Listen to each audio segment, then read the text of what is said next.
Oi pessoal, eu sou Michele Pimentel, sou chefe de cartório da 6ª Zona do Maranhão e a convite do TRE do Rio de Janeiro, estou aqui para falar com vocês sobre efetividade no processo eleitoral. Essa área é uma área que eu pesquiso com alguma frequência, porque a minha área de interesse é justamente essa, a interseção entre o processo civil e o direito eleitoral. Efetividade, para falar sobre efetividade, a gente tem que principiar da Constituição. Artigo 5º, inciso 35, quando nos traz como direito fundamental o acesso à justiça, ele quer dizer muito mais do que o Poder Judiciário deve ter um acesso amplo e restrito dos cidadãos. O que o Estado Democrático de Direito faz quando estabelece o acesso à justiça como direito fundamental, ele quer dizer que reconhece que existe um dever de estabelecimento de direitos fundamentais e fez isso no catálogo longo do artigo 5º e em vários outros dispositivos dispersos pela Constituição, mas também que ele tem um dever de 2, estabelecer instrumentos adequados para gozo ou reparação desses direitos. Adequação vai ser a nossa palavra-chave dessa fala. Por quê? Efetividade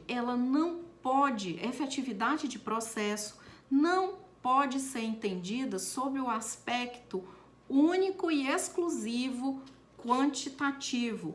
Não podemos identificar efetividade única e exclusivamente com celeridade ou com operosidade. Vocês vão encontrar grandes críticas dessa identificação nas obras do professor José Roberto dos Santos Bedaque e Sérgio Luiz Wetzel de Matos. Então, nós podemos aqui já estabelecer um standard. Efetividade, ela se constitui em um aspecto qualitativo, e esse aspecto qualitativo se desdobra em 2. Nós temos adequação e nós temos utilidade, as necessidades de proteção do direito material, ou seja, o processo eleitoral efetivo é um processo eleitoral adequado e útil às necessidades de proteção do direito material. E aqui a gente não pode perder de vista que no processo eleitoral nós temos uma série de direitos eminentemente fundamentais discutidos.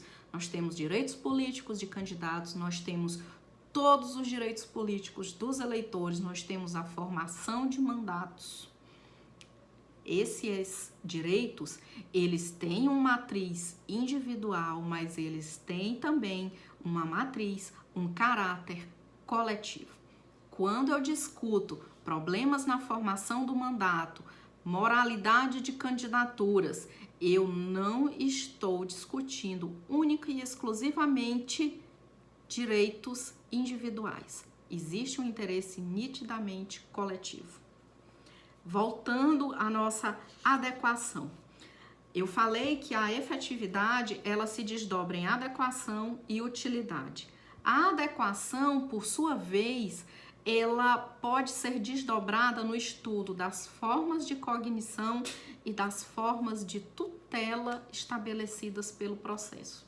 E aqui eu acho que é a grande chave para a gente entender esse embate que nós vivemos no processo eleitoral, porque nós temos uma série de ações eleitorais que se desenrolam premidas pelo curso dos mandatos e premidas pela realização das eleições em um espaço tão curto de tempo. Nós não podemos nunca esquecer que a efetividade do processo como direito fundamental, ela está nitidamente ligada com um outro standard processual, que é o devido processo legal. Ou seja, por mais que eu tenha um processo que se desenvolve em um curto espaço de tempo, eu jamais vou poder, a pretexto de encurtar os atos, esquecer que as partes também devem ter os seus papéis respeitados, as suas posições processuais respeitadas dentro das ações eleitorais. Como que o processo eleitoral faz isso? nós temos a cognição. A cognição, em momento nenhum, ela é limitada. A cognição, ela, apesar de se desenvolver em um curto espaço de tempo, ela não sofre limitação quanto ao seu objeto. O juiz eleitoral, o magistrado competente, ele conhece dentro da limitação que a parte dá na petição inicial, a instrução e a atividade probatória, ela é plena, ela não sofre limitações. Do mesmo modo, nós temos que ter em mente que as sentenças emitidas ao final, as sentenças prolatadas ao final de uma ação eleitoral, elas têm um grande caráter mandamental. Isso, eu estou me referindo à classificação pontiana. As sentenças em processo eleitoral, principalmente aquelas que cassam o mandato eletivo e até mesmo quando elas não cassam o mandato eletivo, ou registro, ou diploma, elas têm um caráter mandamental, por quê? Porque não dependem da atitude de outrem para serem cumpridas. É o próprio Poder Judiciário quem toma os atos necessários para cumprimento do comando judicial. Bem, eu espero ter auxiliado um pouco e fico aqui com essa fala sobre pílulas de teoria geral do processo. Um grande abraço, fiquemos todos bem, até breve.